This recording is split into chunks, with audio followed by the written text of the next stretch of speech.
Welcome back to the Blue and Red channel. Today we have Chelsea news and Liverpool news because match kickoff for both our friendlies will be very shortly. It's T minus somewhat of like 3-ish hours. Yeah, about three hours. Yeah. Yep. So we're gonna dive into how preseason's been looking like so far for both our teams.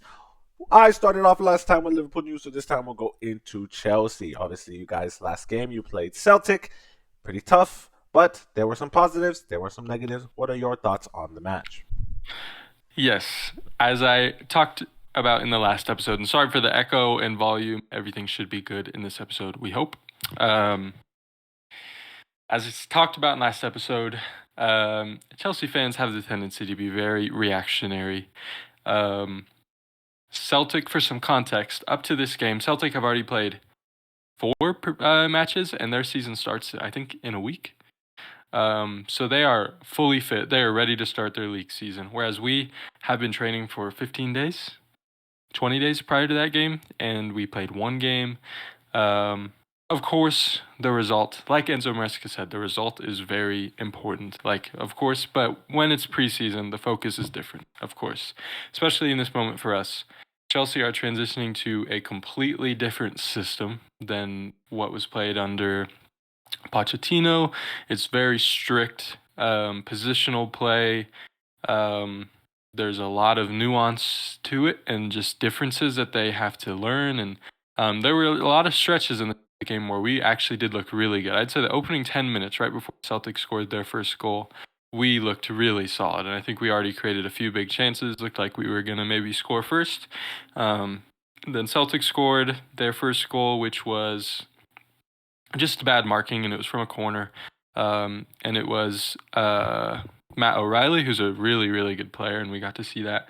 And it was just a good finish, tidy finish, and that happens preseason. Second goal, though, you can definitely point some fingers at people. Wesley Fofana should have picked up his man, and obviously there's a video of Robert Sanchez like screaming at West to mark him and pick him up, and it ended up in like the easiest finish of their striker's life. Um, and so beyond like the first 10 minutes, Celtic were the much better team the rest of the first half. Then second half started and we looked really good. I think it was until like their goal, or at least until like the 70th, 75th minute, that we hadn't even conceded a shot. We were playing more, controlling football.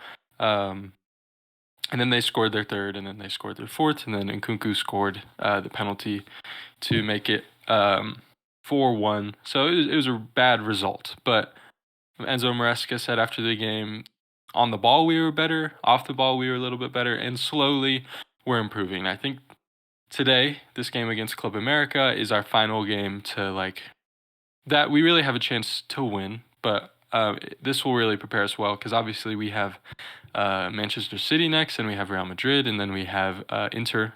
So we have huge teams coming up. So literally the three champions of their respective leagues are our next three games. So those will be good challenges, good tests, and this is our last chance to really prepare for that. And personally, of course, I was upset after the match, and I'd say out initially, like straight after match, I can tell a little bit more upset and worked up about stuff. But then after I kind of process things and think about it, like it's not a big deal, guys, at all. Like it's still preseason.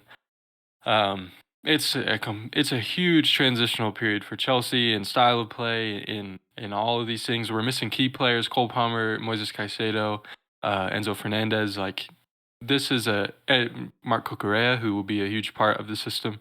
Um, so just take a step back and just breathe and just take see everything in the context of what it is. Of course, we need to get results once the season starts, but for now, it's about implementing your own Enzo Maresca style of play. It's about the players getting used to that and players getting fit. And so far, positives, no injuries, which is fantastic for us.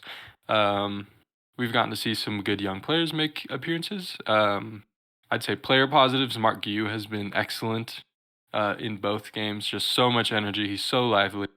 Um, he's really impressed me. And Kunku looks good in the midfield. I like the role that Maresca has him in.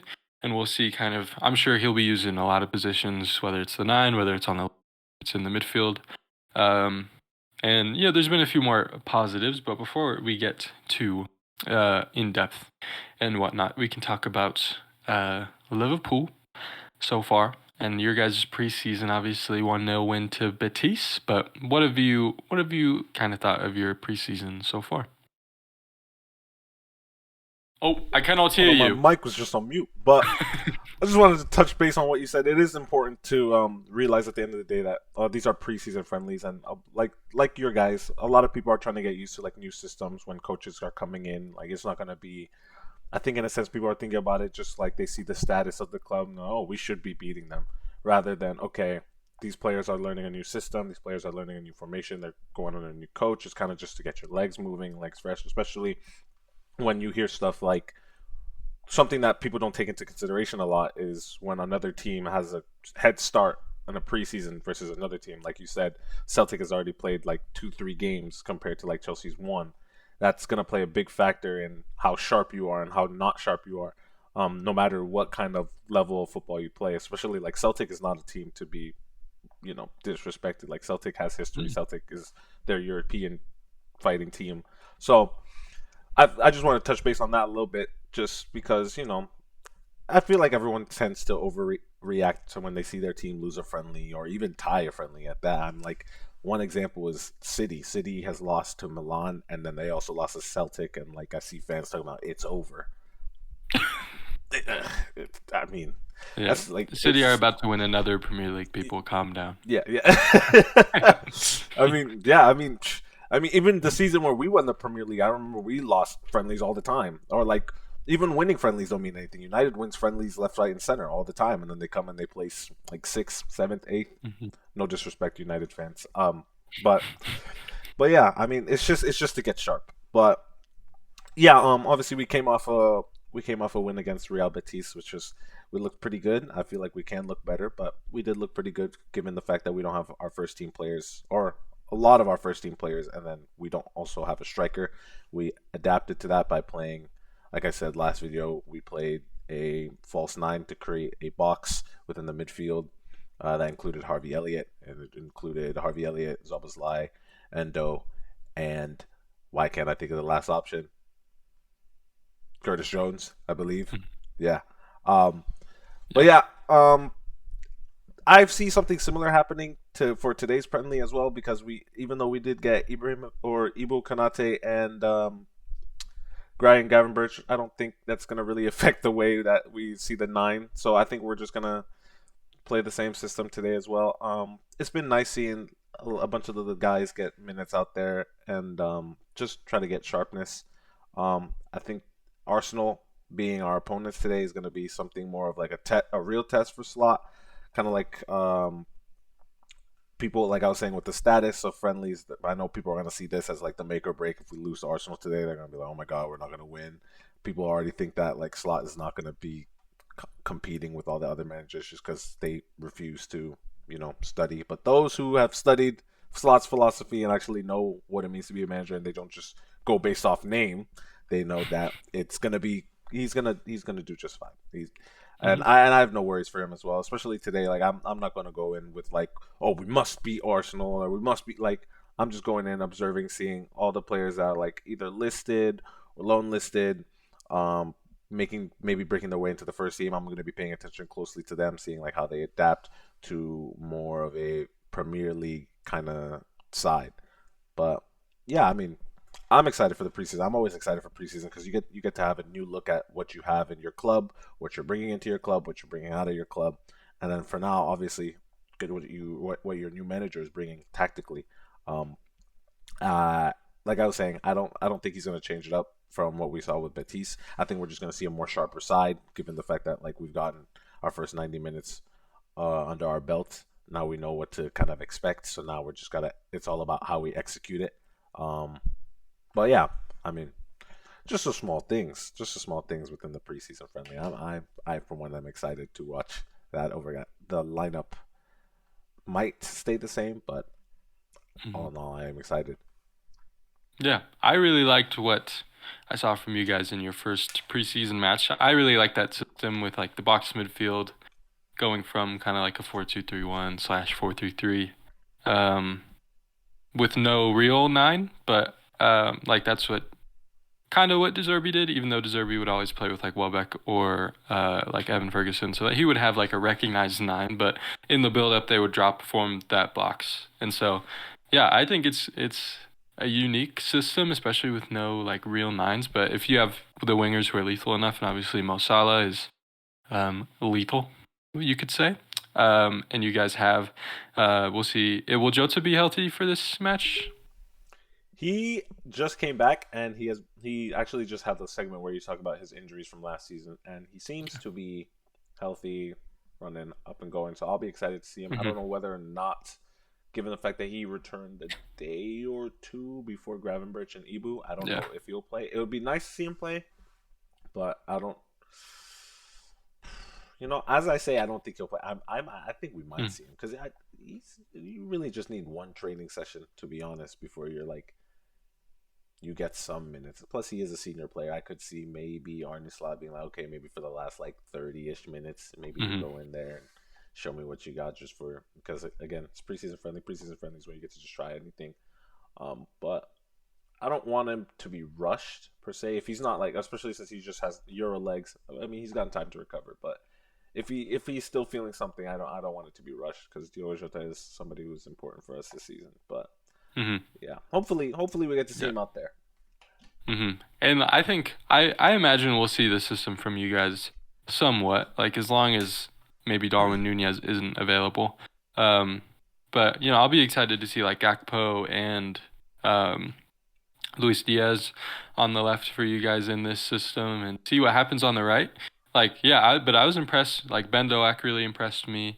Um, Trey and Yoni really impressed me. Some of your other younger guys like Gerald Kwanzaa is always super good, and Seth Vanderberg impressed me. So yeah, you guys, especially like Batista, are a tough team, and Pellegrini has been their coach for a few years now. Um, so like that's not an easy challenge at all, and you guys stood up to it. And like second half, they had a fairly strong team on the pitch still, and you guys had like a bunch of 14-year-olds, and you guys went at it, and honestly looked like the better team even in the second half with like a super young team. So it's exciting times for you. And yeah, I've mentioned I think almost in like every podcast or video we've done how much I respect Arne Slot, and how great of a coach I think he is, and why he's like the perfect coach for you guys. Um, and because I mean, Chelsea wanted him last summer. I think Tottenham wanted him last summer also, before they got Ange Postecoglou. So like people saying he's not a big name, like some of the biggest clubs in the world have been after this guy for a minute, and like they respect his philosophy, his playing style, and his managerial style. Like yeah, I really respect him. I really wanted him, and so I'm excited for you guys in this new era. I really believe he'll be a great coach for this next era, and we'll see how successful it is. I think it'll be hard to match the success that Jurgen Klopp has had, but you guys are still one of the biggest clubs in the world, and you guys will always be Liverpool. So, um, yeah. But let's see, what should we talk about next? The game. Both The our game. teams play today. Both our teams play today. I've mentioned I play Arsenal, or not me personally, but Liverpool does play Arsenal, One which will v be 11.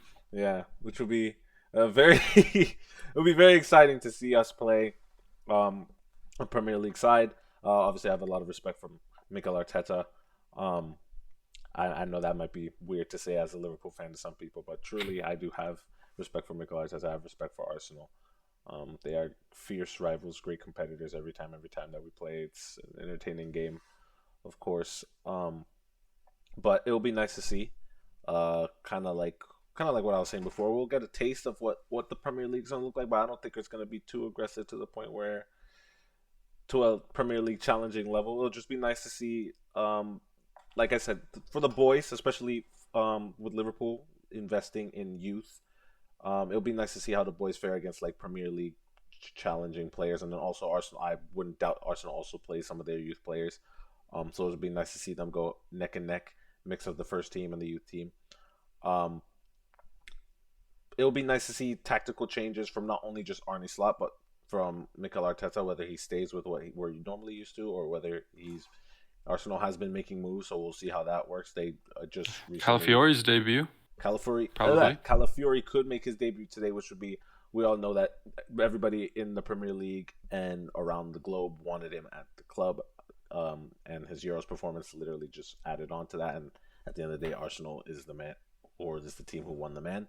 So it'll be exciting to see how Calafiori plays, where he plays, how he fares in an Arsenal team. So that'll be pretty exciting. It'll also be exciting to just see how Arne Slot goes about this game with no nine again. Like I stated before, we probably just do something similar with the box system, having the nine kind of drop in and form the box. But what I'm willing to see is who's going to play that. I wonder if he was impressed by Harvey Elliott playing that, or if he's going to maybe use a different player. Um, it's going to be nice to see how we fare with the midfield again. Last time out, we had a double pivot of Endo and Curtis Jones. Curtis Jones got injured in that game. He is healthy now. It was just a minor knock. He was in training yesterday. Um, it'll be nice to see, or it'll be. I'm curious to see whether Arne Slot goes with that again, or if he tries out maybe Yanni, given the fact that when Yanni came in, it was kind of like a pace changer. He kind of changed the game. I'll be interested to see what he does in the term of the CDM, because as of now we have Basetic, we have Endo, and we have Tyler Morton.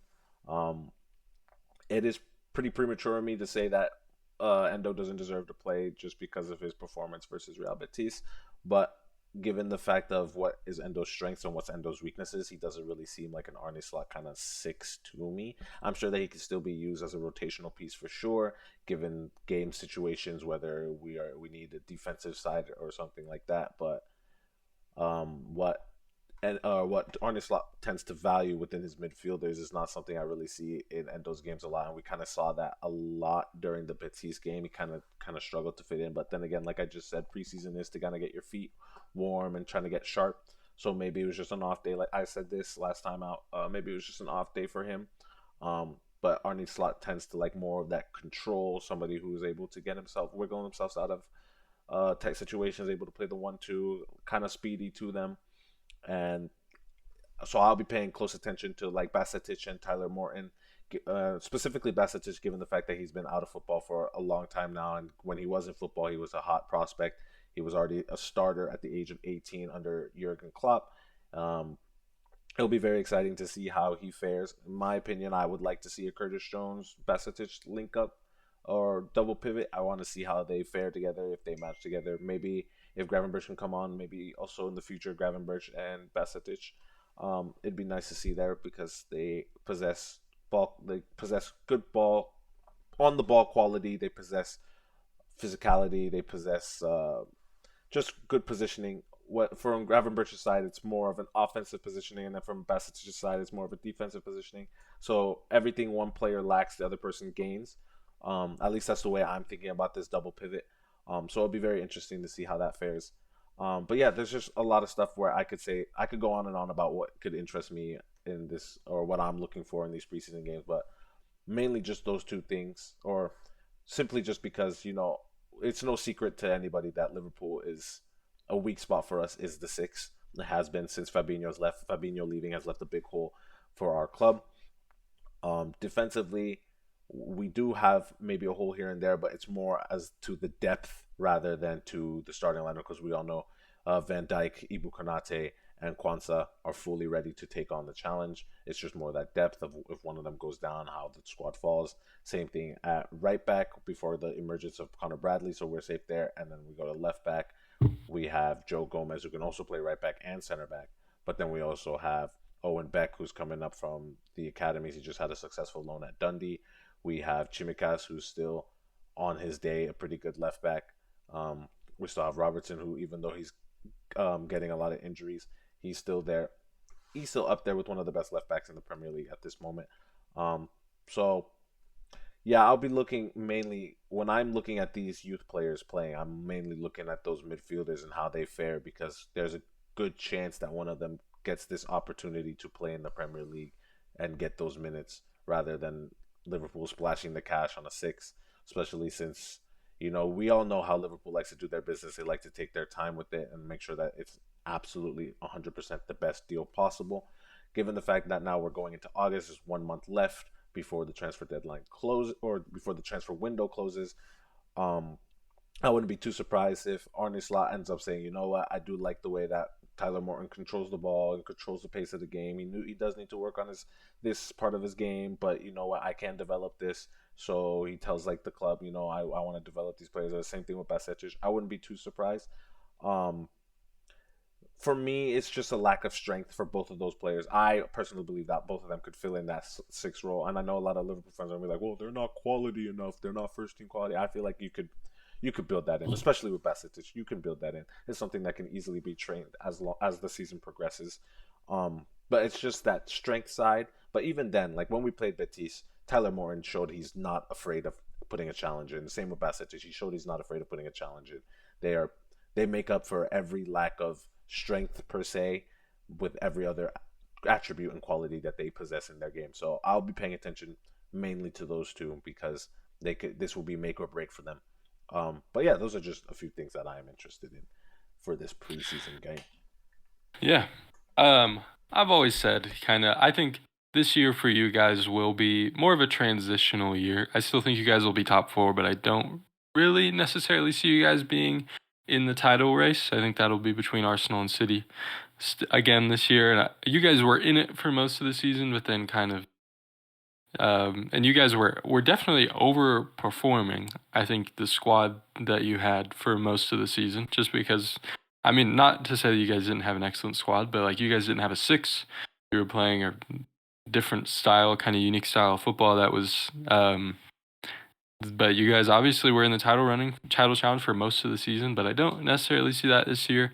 I still think you guys are probably third place, maybe fourth. We'll see if anybody else sneaks in there or something. But I still think it'll be a positive year. It will be a transitional turnaround year because this could be Salah's final season. This could be Van Dijk's final season.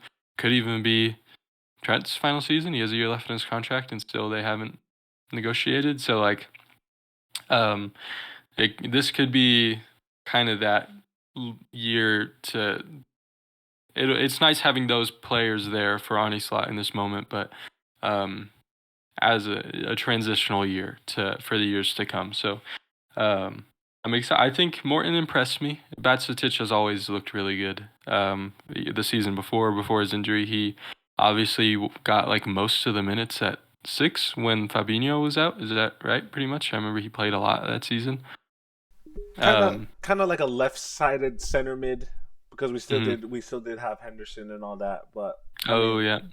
because Fabinho, like obviously we had our midfield reconstruction with a lot of injuries and all that with Thiago going down and Curtis Jones obviously he's been pretty injury prone, so we kind of put him at like left center mid to kind of just like play alongside Fabinho, but then he got a few games out where he was as the six or like he came in to play as a six.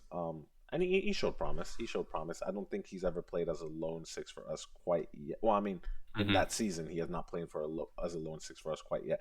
But given the fact that he's been learning from the likes of Fabinho, he's been learning from the likes of Thiago. He said it himself that in his upcoming or in his previous season where he was been learning a lot from those two.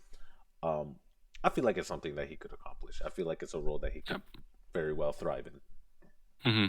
And I think now in modern football, as long as you have two sixes, like the lone six is dying, for sure. Like you don't see that very often. Now it's like you see pivots or whatever other, whether that's like with an inverted fullback, but most of the time you see like two deep midfielders. And so now, like with modern football, with it going like in this direction, I don't think you. It's nice to have those like bigger, more physical, aggressive sixes, but that's also kind of dying. Now teams prefer more technically gifted, and of course, like if you play the six, you need to be good on like you need to be good on the ball, but you need to be good in the challenge. Like you need to be able to do work defensively, mop up defensively at least a little bit. And so, because like when Chelsea won the Champions League, most of that season, because Conte, most of like that half season, because Conte struggled with injury, even though he was our best player, and he looked like one of the best players in the world. In that stretch, for a big chunk of that season, our six pairing was Jorginho and Kovacic. and like neither of those guys are really like that defensively like great. Like Kovacic is decent in the challenge. Jorginho is like he runs in slow motion, but other than that, like he can like put in a decent challenge. But still, like neither of those guys, their strengths aren't like Kovacic's strength was always ball carrying. Jorginho's strength was like being like this metronomic like regista, and he's probably the best regista in the world for a bit.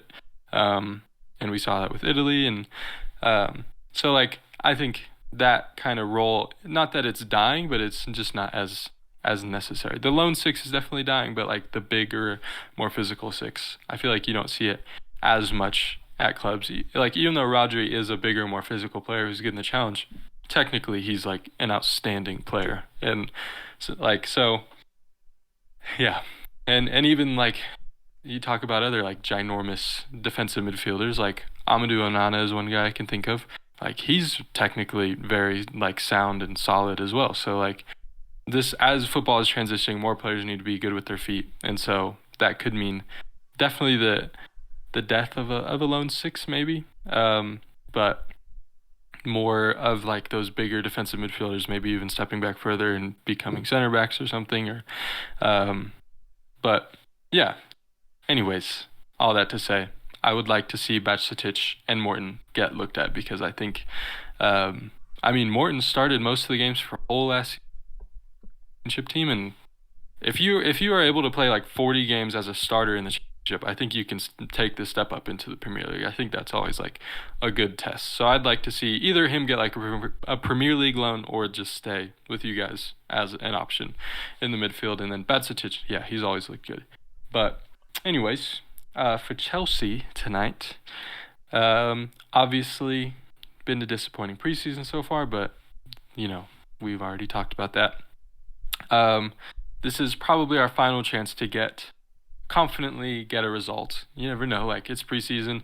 City haven't won a game yet. We could beat City. We could beat Real Madrid. Like we could beat Inter. Like it's preseason and it's also football. Anything can happen. But this tonight is a really good chance to kind of get ready for those bigger games because they will be challenges and they will be tests and there will be some weight to them even though they are preseason matches. So yeah, I think let's see. Don't think there will be too many changes. Moises Caicedo and Enzo Fernandez are both back with the squad now, and I wouldn't be surprised if they feature tonight. Also, Philippe Jorgensen we talked about him a bit in the last episode. I also, because Bergstrom has been our second keeper in preseason so far, and he's been okay. But I honestly wouldn't be shocked if Jorgensen plays tonight, because he is a solid keeper. He fits in Maresca's playing style. I would like to see Tyreek George get another look, maybe Josh Achimpong as well get another look because they're two good young players who I'd say George maybe more so have chances to be with this Chelsea squad next season, especially with us being in Europe. There will be opportunity for them to play, and Chelsea are in the market for like a winger potentially or a forward, and Tyreek George can play the 9. He can play on the left. Like he could be the guy that we need without spending any money. I'd love if we just looked in-house because he seems like incredibly talented. So yeah, I'd like to see him get another look tonight. I thought Raheem Sterling was probably our best player of the second half. He was the one who won the penalty for Nkunku, so I'd like to see him play a bit more today too, and because I think the style suits him really well. And obviously it's fairly similar to Pep Guardiola, and especially kind of philosophy, it's similar, so it's something that he's familiar with. Yeah, Madueke needs to be better, for sure. He hasn't really impressed me so far, but, he's always been inconsistent, so maybe we see a big game from him today. Yeah, I think I expect us to win this one, even though I think Club America are in their season at the moment, so getting a result won't be easy. And even if we don't win, as long as we continue to see improvements on the ball, as long as we continue our pressing, because pressing hasn't been great and we haven't really figured out the pressing side of it yet, because a lot of times we're just putting a lot of pressure on them and that leaves us super vulnerable at the back, and that's not necessarily what we need to do. And so we've conceded a lot of goals on the break. we need to improve at building up from the back because um, we've made a lot of mistakes in building up from the back as well. That's been another way we've conceded goals. And generally, we just need to improve in our dominance of and control of the game because that's what Enzo Maresca wants. Because Celtic, we were like neck and neck in possession, and I'm sure that is not what Enzo Maresca would like. I'm sure he wants us being like upwards of 60%, probably pushing 70% against like every team. Like he wants us to control the ball, wants us to be confident with it. And so, yeah, I guess another player, I need to mention him. Robert Sanchez has looked really good. Like he's looked really comfortable coming off his line. He's been kind of a sweeper more than I've seen him in the past. And just in terms of the saves that he's making, the presence in goal, like he honestly has really impressed me. And I will say I feel confident with him as our number one going into the season. I think he looks like he's improved a lot, and it might just be the confidence thing. Like Maresca trusts him to be our number one, and obviously we did just sign Jorgensen, and he'll challenge for sure. But I think I still, for now, expect Sanchez to start in goal with Jorgensen slowly being integrated in cup matches in the Conference League. There will be a lot of opportunity for him to play as well. So, yeah, Badiashile has been really disappointing. Wesley Fofana has been disappointing, but also he's been out for 18 months, and this is his first action back in so long. But positionally, he's been bad. On the ball, he's been solid. He's looked good. So he'll be a big player, and obviously, like he was a massive investment. One of the most expensive center backs of all time, if not the most expensive center back of all time. I can't remember if Maguire is still above, which it's crazy that Maguire is number one. But man, Leicester selling center backs. Holy smokes! I'm sure I've realized that in the past, but 160 million for Maguire and Fofana, that's pretty crazy. Yeah, I'm trying to like gather everything. Anyway, about the game tonight. Maybe I'm predicting like a 2-1 win would be nice. Maybe with like 60% possession. We improve on the ball. Even like a 2-2 draw again would be better. As long as we're not getting pummeled and as long as we're not making the same kind of mistakes pulling out from the back and losing possession in good areas of the pitch. Like as long as we continue to make a step forward and improve, I'll be happy with it.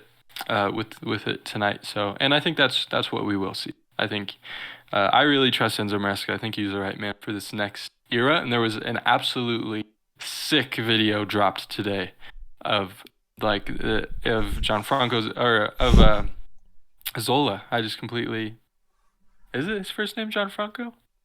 I just completely blanked out. I feel like I'm not even a real Chelsea fan right now. Of Zola though, like talking about the new era and like all the Italians that have been at Chelsea before Enzo Maresca. So if you haven't seen that, go and watch that because that was unbelievable, and it got me hyped. So yeah, I believe in Enzo Maresca. I really love his style of football because we're both a bit of nerds. We both love the nuances of football and whatnot, and it'll be very different to what we've seen in the past. Like I've said constantly, there will be a transition period, and we're already seeing. But yeah, tonight 2-1 win, maybe 2-2 draw, but we are improving, and it's hard to predict lineups because it is preseason. But hoping we see Enzo come in, hoping we see Caicedo come in if they're both ready, which I think they will be. I think they've been training with the squad for 3 days now, maybe. So maybe just enough time to get integrated well enough to make an appearance. I think Nico Jackson and Dewsbury Hall will be in tonight, which I'm really excited to see.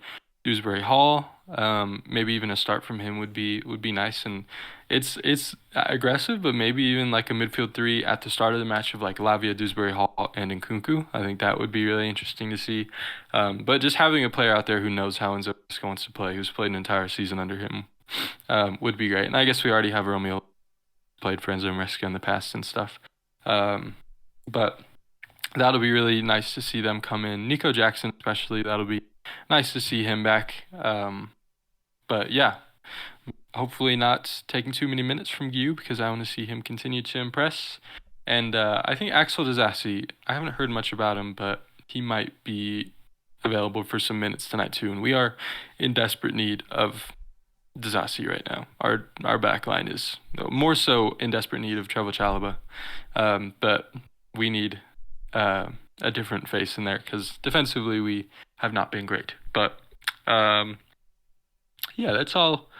That's all I really got about tonight. Yeah, I'd say, as crazy as this is gonna sound, I'd say I've been pretty impressed with Chelsea, given the fact of not just their transfer business, but what Enzo Maresca is doing with Chelsea currently. The preseason games I've watched, getting to see Reece James kind of tuck in as a inverted wing back, kind of tuck in with the six, which is Romeo Lavia. I said this last game.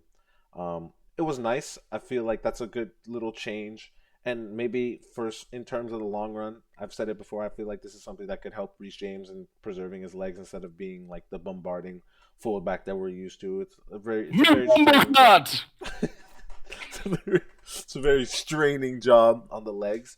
And Reece James is obviously a pivotal player or a vital player for Chelsea. So that's going to be important, trying to keep him as healthy as possible. So I feel like with Enzo's tactical change there, it's going to benefit Chelsea in the long run. Also, Tyreek George, you mentioned him. I felt like he was class last time I saw him.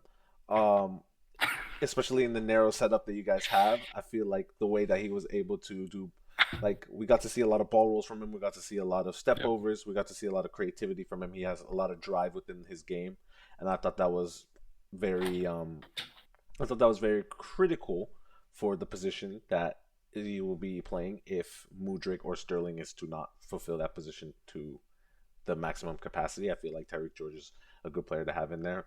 Fofana, you mentioned, a little displeased with Fofana, but again, like, Fofana's just been out for 18 months, so I mean, I will cut him a little bit of slack, but I do hope that he's I able have to. no idea where that came from. Sorry. Sorry to interrupt. Sorry. Anyways, please continue. I do, I do feel that he's gonna get sharp over time. Like I said, preseason is meant for this. You know, he hasn't looked sharp because he's been out for some games, and obviously you've had a lot of players who've been out for a while due to with injury. You have Lavia, who was out for with injury for a long time. You have Chukwemeka, who's also out for quite some time due to injury, and this is their chance to kind of get out of their little funk or get some minutes under their belt and develop some of that sharpness. And I feel like that'll be very important for them. So as I was saying, for like Fofana, I feel like one of Fofana's strengths is going to be building out within possession. Um, so once we start to see him a little sharper on the defensive end, because honestly, playing out of possession, it wasn't really a problem for Fofana. Like, that's not where the sharpness lied more the defensive, just his awareness. As if it's like the Celtic goal, I mean, that shouldn't be happening for a Premier League center back at all. But Yeah. And also we can trust that that has never been an issue with Fofana in the past. mm, So like it might just be some rust because he's been out for so long. But yeah. also, I mean, it's harsh for me, but it's also not harsh for me because it's like, even with the rust, if your goalkeeper's telling you that there's a man Yeah, you behind you, have to listen. you have to listen. Yeah. Because he sees Mhm. everything. So, but In front of you too. yeah, But anyways, it's but crazy. Yeah. yeah, obviously Renato Vega. I haven't got to watch too much of him, but I mean, just the transfer in itself, you guys have covered now center back, left back, and CDM. You got yourself a versatile player right there, and I feel like that was great business. Shrewsbury Hall, also exceptional business. Obviously, he knows the Maresca system well, so it'll be very good to see how he fares. Um, just seeing the few friendlies I've watched, I mean, he has fared pretty decent. It's not like he's doing anything. I don't, in my opinion, he hasn't put in a wrong foot. Um, but yeah, all in all, almost forgot to mention Mark Gui. Mark Gui is exceptional for being 18 years old. hmm I would say he's someone Five that, million pounds. yeah, £5 million, 18 years old, came from La Masia of Barcelona. As we all know, Barcelona is more of technicality, more on the ball, more dribbling, more than anything. He came into the Prem, and I was kind of thinking, okay, maybe it's going to take a little while for him to develop like physicality, the physical side of Premier League football, but he adapted quickly, and he hasn't even played a Premier League side yet. Just playing Wrexham, just showing Wrexham and I Celtic, he mean, showed his physicality. He has a lot to offer in that. He's a selfless kind of striker.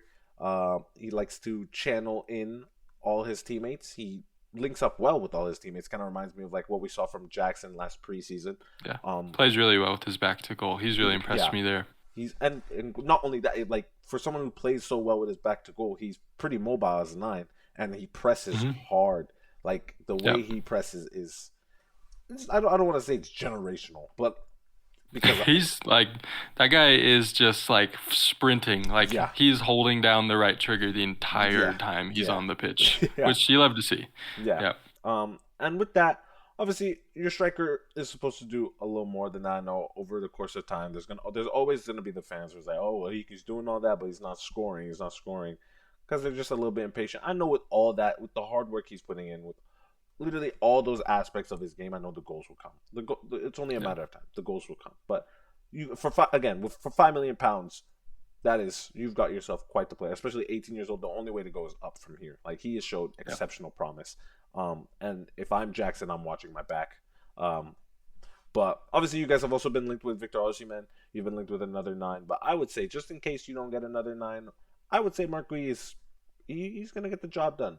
I don't think he's gonna Yeah. spit like Holland numbers, which unfortunately, again, there's always people like that who are like, when you buy a striker, they're like, you better put Holland numbers, or he's not going to be better than Holland. I think for what you are getting out of him, you have a solid nine right there. I can see maybe Mhm. 15 goal contributions this season from him, maybe, and that's all. And quite honestly, that's all you really need. As long as you're putting up goal Mhm. contributions as a striker, that's really all you need. Um, Yeah. but yeah, those are just the small aspects I've noticed within Chelsea. So just like you, I'm also excited for what you guys have. It's all about just nicking out those kinks during the preseason, getting adapted to the getting adapted to the Maresca system and philosophy, and just going from there. But yeah, Yeah. Gu is. I could talk about that guy all day. He has impressed me like so much. I mean, Scotland and the lower divisions of English football. I guess not lower, but like second, third division of English football. They have a reputation for being very physical, and so for Mark Gu to be able to hold his own against very physical players, I will reiterate it again. For him to be strong enough to fight center backs named Boyle, then I believe that he has the physicality for the Premier League, and he's proved that. Like, um, he had a coach at Barca talk about him, and even say his coach at Barca was like, I think he said he's like not a typical Barcelona striker at all. Like he's presses incredibly hard. He's incredibly physical. Um, he's good with his back to goal, good link up play. Of course, that's the La Masia qualities that are showing in him. But and yeah, he's missed a couple big chances, but none of them have necessarily been like clear cut chances. Like they've been difficult. Like there were a couple that fell kind of high too, and like maybe he could have done something with them. But I think the goals will come. That'd be awesome to see a goal because yeah, he has looked really, really good, and he's really impressed me so far. But yeah, I not concerned at all for Chelsea right now. It's really exciting. Some of these younger guys breaking through, and yeah, hopefully tonight we see a few more additions, a few more players because we haven't been able to rotate super heavily, and Andre Santos has just left our preseason camp to go and join Strasbourg's preseason camp because he'll be going back on loan there. And I rate him a lot, and I think he has a big Chelsea future. But I I wasn't like super impressed with him in preseason. Like he did good, and he didn't put a foot wrong. But I think he could use another loan, especially Strasbourg fans. What Strasbourg fans loved him last season when he started to come in, and obviously Strasbourg fans aren't the most favorable of the Chelsea takeover and everything. But him going back, who was probably their best player the last few games of this, got man of the match. He, I think, had a couple of goal contributions maybe. Him going back there, that'll be hopefully continue to build the relationship between Chelsea and Strasbourg and the fans, because I really believe that our goal with them is actually to win. Like it's not just like a feeder club, just like there are players too. I think we like this multi-club model that everybody's trying to do, like we've seen Red Bull They have Salzburg, Leipzig in the Champions League almost every season. Um, Manchester City are going to have Girona and obviously City in the Champions League this season. So I think end goal, that's our desire with Strasbourg and having these sister clubs. While it also being a way for us to ship our talent there on loan or whatever, or have another outlet of talent. So, anyways, this isn't a Strasbourg, but just to talk about that for for a second. But yeah, maybe some transfer stuff to wrap it up for us right now. I don't really know. You guys have, as usual. Um, maybe there's something, but I guess I can start with transfers because Chelsea are generally more busy. Um, the biggest rumor, obviously, we completed the deal for Philip Jorgensen, which is a really, I'd say, exciting deal, but obviously that means Georgi Petrovic is likely on his way out. I don't see any reason why we'd have three senior goalkeepers, or four, technically, senior goalkeepers. So, yeah, he'll probably be on his way out, which, Chelsea aren't happy, but I've talked about that in the past. Don't need to mention that again. And we'll see how much he plays. I'm hoping we get to see him in preseason a bit. But the biggest news right now, and from reputable sources, Fabrizio Romano and Dave Bernstein both reported it, is that there are conversations between Chelsea and Napoli for Osimhen to go to Chelsea. David Ornstein reported it as permanent for Lukaku, which would be great, and then a loan with an option to buy for Osimhen to Chelsea, which would be like unbelievable. But since then, Osimhen's agent has come out, called it false news, whatever, and also further reports have come out that Osimhen does not want to leave on loan unless it's with an obligation to buy. So I think the primary dialogue now I think this is from DiMarzio, is Lukaku and 70 million for Osimhen to Chelsea. And obviously Osimhen breaks the Chelsea wage structure that we're trying to do right now, and his desire for his next contract is a pay rise, but Chelsea probably would not be able to provide that. Because we are trying to watch our wages. We don't just throw huge salaries out like we have in the past. So this is a really interesting one to watch over the next couple days. Lukaku will be a Napoli player. I'm confident of that, regardless of any of this. But PSG and Napoli talks for Osimhen have gone cold, it seems, for the moment. But they can always go back in. You do wonder why PSG... I mean, of course, PSG would like a big name, like in Osimhen, and obviously he has experience in the French league with Lille before he was at Napoli. So, that it makes a lot of sense. They lost Mbappe. They need another like marquee guy, but they signed why can't I remember? The Portuguese striker scored a hat trick in the World Cup. I can't remember his name right now. You can't either? Gonçalo Ramos. Oh my goodness. Ramos. I was sitting there, I was like, who is it? They signed him last season from Benfica for like 80 million. And then they have Kolumwani, who of course can play on the wing. But he probably prefers to be playing the 9. So like you kind of wonder why they would want Osimhen when they already have guys like that. But it does make sense. And that is kind of always where I've foreseen him going, because ever since it was reported that he was leaving Napoli this summer. But obviously there's links there. Him and Didier Drogba are really close. Quick interjection. I don't know if you're able to see that I'm Didier Drogba kid right now. Him and Drogba are really close. There's obviously pictures of Osimhen really young in a Chelsea kit.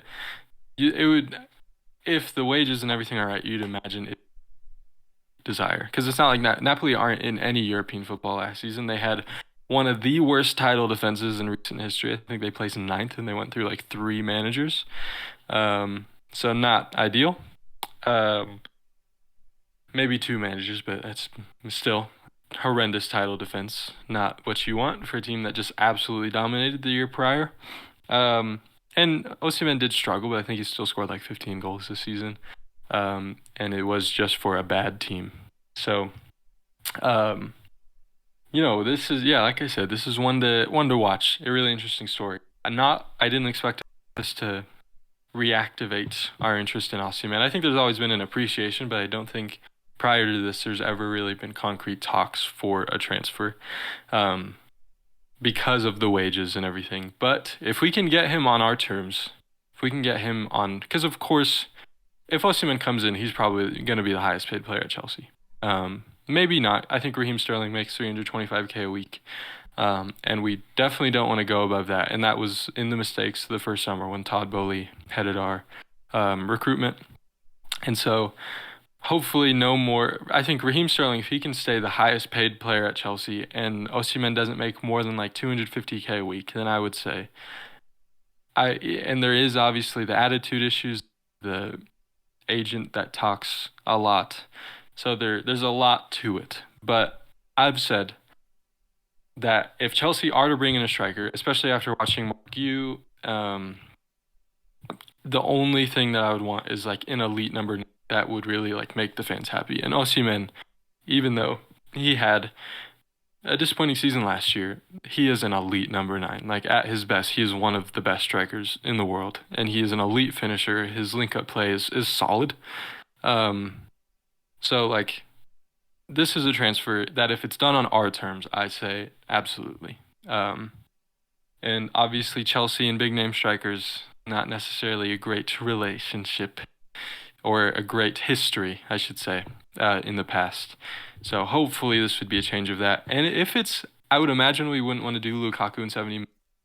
If it's like Lukaku in 60 million, and then preferable wages, and we can shut his agent up and humble Osimhen a little bit, then that would be incredible. Because, yeah, I mean, that front three, Raheem Sterling, I imagine he starts this year, but, Mikhailo Mudryk will start there as well. Osimhen up front with Nico Jackson and Mark Yu as other striker options, and then Cole Palmer and Noni Madueke on the right. Like, that is genuinely elite. Like, Raheem Sterling at one point was the second best left winger in the Premier League behind the guy who's on the back of that jersey, Eden Hazard. But, he was scoring like 15, 20 goals a season, and I believe there is still some of that player left in there, maybe not quite the same. But I do believe there's a 10-plus goal player left in there at this point in his career. I mean, he's only like 29. So I think that's still in there. Cole Palmer, obviously, is an unbelievable player. We saw that in the Euros, and we saw that at Chelsea.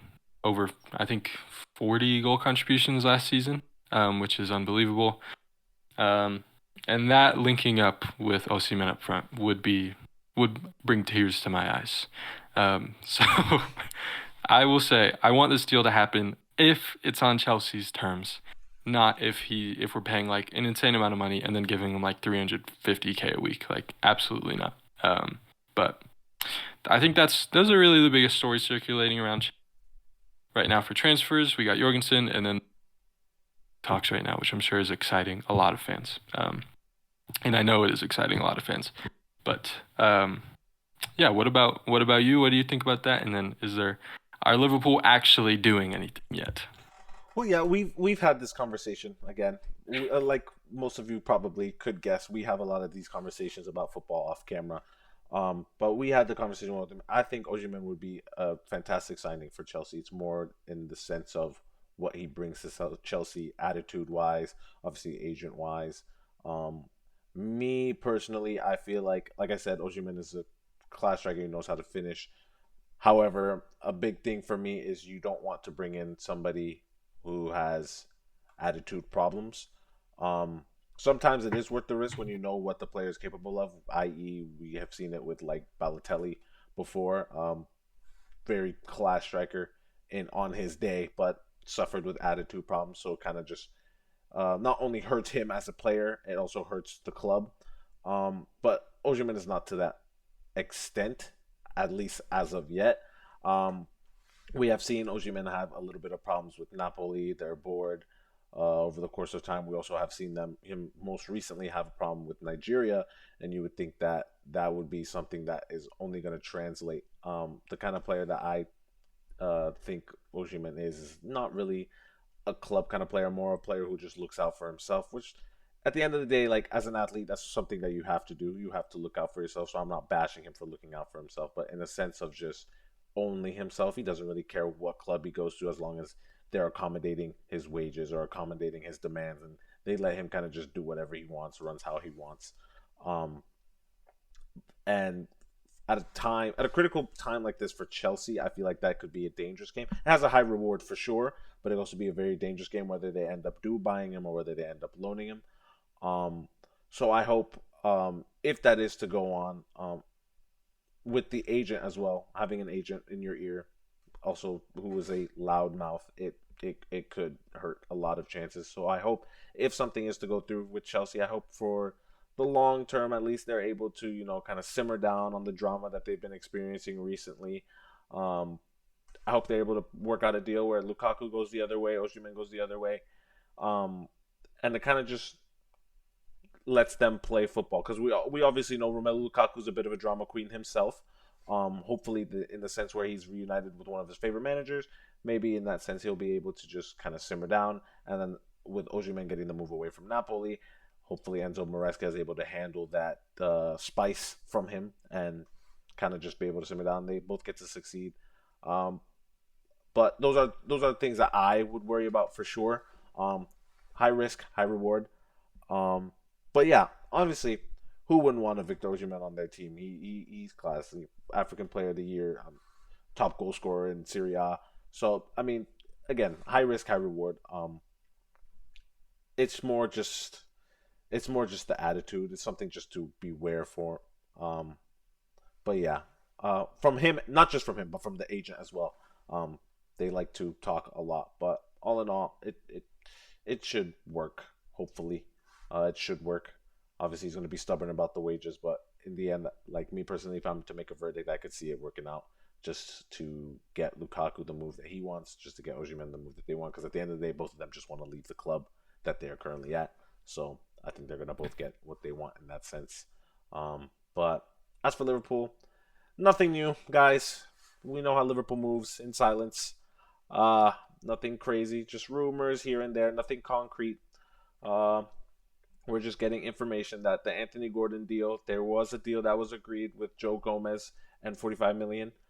Going for 45 million for Joe Gomez, and we would pay 75 million, sorry, for Anthony Gordon. So in all, it'd be like a 35 million deal in general for Anthony Gordon. Um, Anthony Gordon is a class player. We saw he just had an excellent season with 20 plus goal contributions and assists. Uh, However, it's kind of hard to say that I want to play like that when I don't know what's really going to happen with Cody Gakpo or Luis Diaz, because obviously Anthony Gordon is a player who thrives more on the left. He's able to play that entire front three. So maybe we do have plans of, if we were to get him, maybe we did have plans of playing him at right wing, which would have been cool to see. But obviously you want to play a player in a position where you get the most out of them, their best game out of them. And for Anthony Gordon, that is on the left. Um, but it's just hard for me to say kind of things where like whether I like the idea or whether I don't like the idea when I don't know whether Luis Diaz is staying, and he showed no sign of wanting to leave. The same with Cody Gakpo. I've seen no sign of him wanting to leave really. Um, but obviously, like I said with the six, we have been rumored since 2 months ago with Ederson. It's kind of died down. Again, nothing concrete. It's just more rumors. We have reached out to the agents of Ederson, as reported by Fabrizio Romano uh, a few months, or not a few months, a few weeks back. But nothing, again, nothing concrete. Um, for how long now have we been hearing that Liverpool is prioritizing trying to sign a left-footed center back to kind of bolster up their defense, and it's never happened. It's kind of just the same old rumors again and again. Ben Davies. Ben Davies. I can't count Ben Davies, man. He didn't even play for us. But we flipped him for profit as well. I mean, I don't even know, but yeah, I mean, shoot. I mean, it's all just speculation from now. Nothing really concrete for sure. I mean, uh, Richard Hughes and Arnie Slot did come out a few days ago in a presser, or Richard Hughes didn't come out, but Arnie Slot did come out and say that him and Richard Hughes would be surprised if they don't make a signing this summer window, whether that's one, two, or three. Me, realistically, I think we only need about like maximum two. I don't really think we need to like get crazy players, especially with like the talent that we've seen in house developing so quickly. I wouldn't be surprised if almost said Arsenal there if Liverpool decide to use that youth and integrate it into the first team. Um, but yeah, I mean, like you said, you mentioned earlier in this video, like Trent, Salah, and Van Dijk all in the last year of their contracts. So that's something that we got to think about. Obviously, Van Dijk and Salah are up there in age, while Trent is only 25 years old. I could see the only one I can say with a straight mind right now is that Trent Alexander-Arnold extends. Obviously, because he bleeds Liverpool through and through. It's been his dream to captain his boyhood club, and he hasn't done that yet. Um, so there's a lot of stuff that he said that works in his favor that shows that okay, maybe he'll stay. Whereas for Van Dijk has came out and said that he loves Liverpool, but at the end of the day, like these guys, Salah as well, these guys are up there in age. They do need to be thinking about what's best for their family, what's best for their bodies, what's best for all that stuff. Um, so I wouldn't be too surprised if this is the last year we see of Van Dijk or the last year we see of Salah. And obviously, we don't have any future cover for those positions yet. Like we have Jarrell Quansah, who succeeds on the right hand side, but in terms of left center back, we don't really have a future predecessor yet. Um, and then the same thing with Salah. Um, we have Ben Doak, who has showed his promise, he showed his talent, but even he is linked with a move away. He's going to have a conversation with Arnie Slot and his camp after the preseason to see where they lie, whether he has a future there or not, given the fact that he is very highly rated. He's already made the provisional squad for Scotland for their Euros, which speaks volumes on his level of play already at the age of 18 years old. Obviously, he didn't get to go to the Euros with Scotland because he sustained an injury, but he's bounced back since then, and he's been looking lively in preseason for us. Hopefully, we get to keep him around. I do believe he has a bright future here as a Red. We have Fabio Carvalho, who could play on that right hand side, but he's also just came out and said that he's been having discussions with Arnie Slot, and Arnie Slot said that he does want to use him out wide if he is to stay, but Fabio Carvalho believes that he's best utilized at the 10 role. Obviously, right now we have Dominic Szoboszlai and Harvey Elliott occupying that 10 role. So he wants to fight for it, and if he's not going to fight for it, I could see a move away. And if I'm to predict it, honestly, I could see a move away coming from Fabio Carvalho. I believe that he's a super talented player. I believe he possesses such skill on the ball, such close control. I'm not going to be one of these players who are like, oh, or one of these fans who say, oh, he's our Coutinho just because he's small and can dribble. However, I do believe he has certain parts of his game that we haven't seen since Coutinho, which is pretty exciting to see. Um, and even as a false nine, I mean, we've seen it with Hull City. He was their striker for a while with Liam Delap. He was a striker for a while, and the way that they played the nine, he linked up pretty well. So if a false nine is something that we see the future for Arnie Slot, I could see Fabio going in there. Obviously, Arnie Slot has come out and said that that's not what his main intention is to do. So we are going to play with an actual striker. So that's probably going to be Darwin Nunez. But it's exciting to see what's going to happen with these players in that sense and transfers as well. There's a lot of stuff to scrabble the mind. That scrabbles your mind when you think about Liverpool's transfers and how they're going to go about business. Because a lot of players are coming out and showing that there are no need to make transfers if the player is willing to stay. Like I talked about center back briefly with no cover for Van Dijk. Sepp Vandenberg, we've bought him almost 5 years ago. He's been improving. He's been improving. He's been improving. And we've got to see him in preseason, and he's matured well with his loans. He looked pretty mature on the ball and even off the ball. His positioning was sound, in my opinion. Nothing. I'm not gonna sit here and say that he's crazy, like oh he's the next Van Dijk or anything. But in terms of having that cover at center back, I think he's very well capable. After the season he just had at Mainz, very well capable of playing in a back pairing, whether it's with Quansah or Kanate, or even Joe Gomez at that, in the Premier League. So yeah, a lot of players are coming out and making a case for why Liverpool don't need to sign these players, and honestly, they do deserve a good look. especially Sepp Vandenberg. They do deserve a good look. So it'll be very interesting to see. But as of now, nothing too concrete to say that is finalized or any of that. At least within the first team, within the youth team, we did get Rio Nguhoma, or Ngumoha. Sorry, I always flip the letters. But we bought him from Chelsea.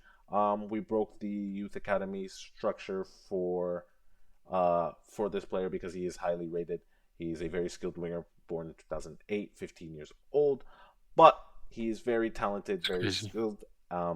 He's already trained with your first team. He's already played, I believe, with it's either the U19s or the U21s, but he is sound on the ball. He's electric. He's very direct. He everything about his game at winger screams Arne Slot. So if Arne Slot is to stay for the long run, I could definitely see him coming into the first team and showing up uh, in the future. But as of we also have been linked with center mid Alvin Ayman. Also, he's from Wolves, not from Chelsea. Sorry, he's from Wolves. Um, very composed CDM kind of hybrid. Um, not too much knowledge on him. I've just seen a couple of clips myself on him, but he again another youthful player that we got from Wolves who's just I'm sure will be eased up into the squad as you know some of these players from our youth squad right now are going to be eased into the first teams, kind of just replace them, kind of the new era or the new age, could I say, Klopp's boys kind of becoming Arnie Slot's men, which will be very interesting to see. But yeah, in terms of that's pretty much what's going on at Liverpool currently Yep. in terms of transfers and youth academy. There was one transfer I forgot to mention that Chelsea, I think, are near completion on right now. It's another child. While you were talking about um, your um, young young signings, Gabriel Mech is the next young Brazilian that we have targeted. I can't say I know much about him. Haven't done much research on him. I think once it's official, um, I will start to look a little bit more. But I think he will join us in 2026. So it's not like an um, thing because he's only 16 years old.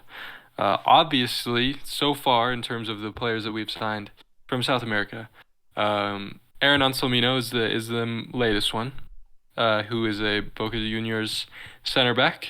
Um, he will return on loan to Boca Juniors, and then he will probably go to Strasbourg in January because obviously the Argentinian season goes like a half season from ours. Like the start of their season is like halfway through our season. Um, so he, from what I've seen, he's only made five senior, or I think he's made 10 senior appearances for Boca Juniors to date. He's made five this season, five last season. He scored a goal this season. Um, he looks very aggressive. Has the real like Argentinian center back traits. So hopefully he's a big talent. I think we spent like 16 million pounds on him, so it's a big investment. Um, but we'll see how he develops. Hopefully, he will be a big player for our future. We signed Esteban Willian, who is obviously an incredible talent, and we've seen that since the transfer has officially gone through, but even before that. But he looks like one of the best players coming out of South America since people are like not just people, but like Brazilian legends are saying that he is the best. I think Neymar even said that he is the best um, prospect to come out of Brazil. I think he was alluding since him, but he didn't want to say that himself. He didn't want to say that he's the best. But he looks like a massive talent, and he's really exciting. So yeah, we'll see how that develops, or how he develops until he joins us next summer. And then we signed Kendry Paez, who's another superstar young player, and we saw that at the Copa America. He scored a penalty for Ecuador and all around just played really well and linked up really well with Moises Caicedo. He can play on the right, he can play in the 10. I think he'll suit Maresca Ball well, probably in the midfield. So we'll see, yeah, how he develops as well. He's another superstar young player that I personally am super excited to see how he's integrated into Chelsea and see his future. And then yes, Gabriel Mech is the newest one. People are saying that he is the best youth prospect to come out of Gremio's academy since Ronaldinho, and that's high praise. He is a 10 and a left winger, so a left wing that's good. Um, we obviously have a lot of right-sided, left-footed talent. I believe he's right-footed, plays on the left. He can play in the midfield. So I'm never gonna like fight any of these transfers because you never know what they could turn into. Like these kids could be generational talents. Like it could be Paez, Anselmino, Esteval, Mech, who like transform Chelsea into like the best club in the world. Like that. Obviously, we'll see. But so I'm never gonna fight these. Um, and I appreciate Chelsea's structure. I I think we should make less signings. I think we should trust the players that we have more and develop them into a fit that we see for them. I don't think we should spend as much money as we do. Um, but yeah, like I said, I'm never gonna fight these transfers. I will continue. I will watch Gabriel Mech and see how he develops, and he seems like he's a big talent. And I think our initial transfer fee that we offered was like 12 million pounds plus like 5 million add-ons or something. So seemingly this one seems like it can be done for like under 25 million pounds, which is ideal because obviously Esteval was 70 million pounds, I believe, roughly. So that was a huge fee, and it was more than Endrick's to Real Madrid. Um, and people even say that Esteval looks like a better talent than Endrick, and obviously Endrick is immensely hyped and a massive talent who's now at Real Madrid. Um, but yeah, we'll see how all of this develops, obviously, as we continue to make these podcasts and stuff. And I will continue to watch these young players and hope to see them develop a bit until they're ready to make that step at Chelsea. But yeah, that's Chelsea buying more children. What's new? In the future, you guys, or in the long run, you guys will have quite the squad. I mean, you guys. I mean, I know a lot of people give you shtick for buying youth players, but these guys that you guys are buying are true ballers. Like especially this Gabriel Mecca. I've been paying attention to him a little bit. I've been doing a little research myself because obviously we see a lot of these players from lower leagues compared to the Premier League kind of coming up, and it's good to understand why these players are valued so high. Like it's not just oh we want money, we're gonna just slap this price on. It's because these players know for the age that they're at to be operating at already like an average level is crazy. So if they're operating at this at 16, 17, 18, what are they going to look like when they're 24, 25, 26? And Yep. it's like Endrick gets a lot of shtick for being set. Well, he just turned 18, but gets a lot of shtick for being 17. He's already a starter for the Brazilian national team at striker at 17 years old. Imagine the level he's going to be at when he's 24, 25, 26, and he's developed and he's nurtured by Real Madrid. It's going to be insane. And it's the same with all these Chelsea players that are currently on loan that everyone laughs at. It's like, oh, okay, but wait until they come in, they get nurtured into the professional, competitive, physical leagues. It's going to be a long day for a lot of these average players. It's going to be a long day. And even though I am not a Chelsea fan myself, it's going to be very exciting to see them. We even see that with Esteval, that's how you say his name. He is killing the Brazilian league at such a young age at right wing. You're telling me that with a bunch of maturing and nurturing in a professional setting, such as the Premier League, uh, the La Liga, you're telling me after a few years developing there, he's not going to kill it in the Prem? I I highly doubt that he won't. I think that these kids are going to be crazy once they get that professional. Well, I'm saying professional as if they're not professional now, which is a bit disrespectful on my end, but in the sense of that competitive nature, it's going to be a long day for the Premier League. So as a rival, frightened.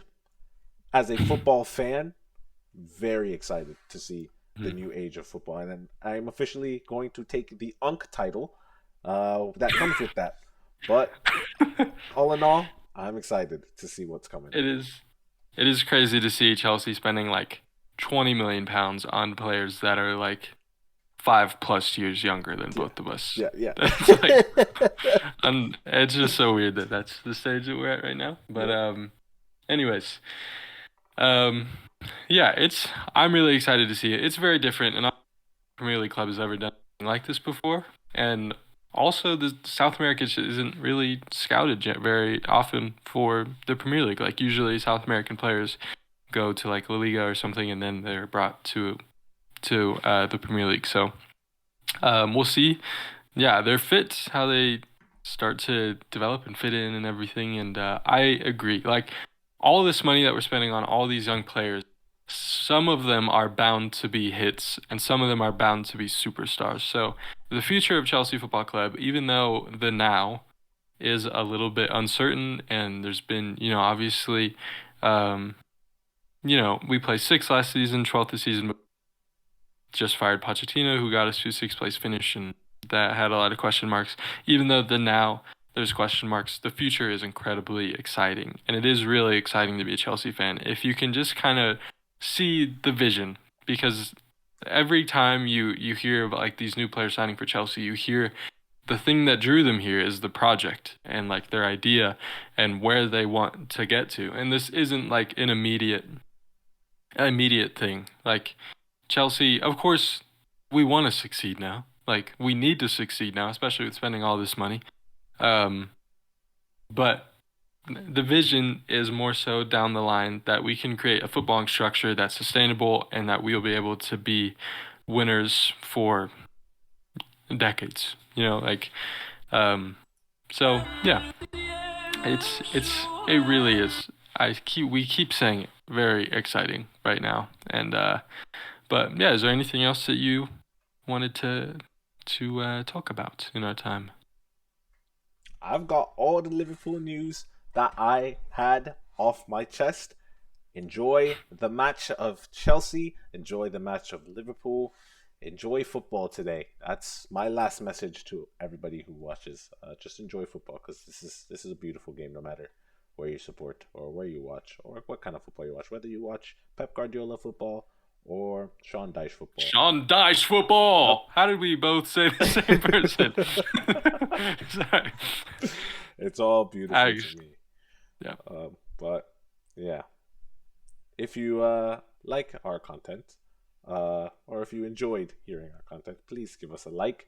Please look at our social media down below in the description. We have opened a social media, so we will be a lot more active on there. We'll be a lot more active on here, of course. If you have anything to say, positive or negative, I'll take anything. We will take anything. Yes. Please give us constructive criticism. Let us know what we need to improve. We're hoping the quality is getting better. Sorry for the audio in the last one, but yeah. OBS, am I right? OBS. I'm joking. OBS, you've been lovely. That was a complete user error. That was a complete user error. But yeah. We just love talking about football, of course, because we're nerds. Yeah. But yeah, as more news comes on, we will be interacting, whether it's on the tube or whether it's on the gram. If you enjoyed, please like, please subscribe, and we sign out.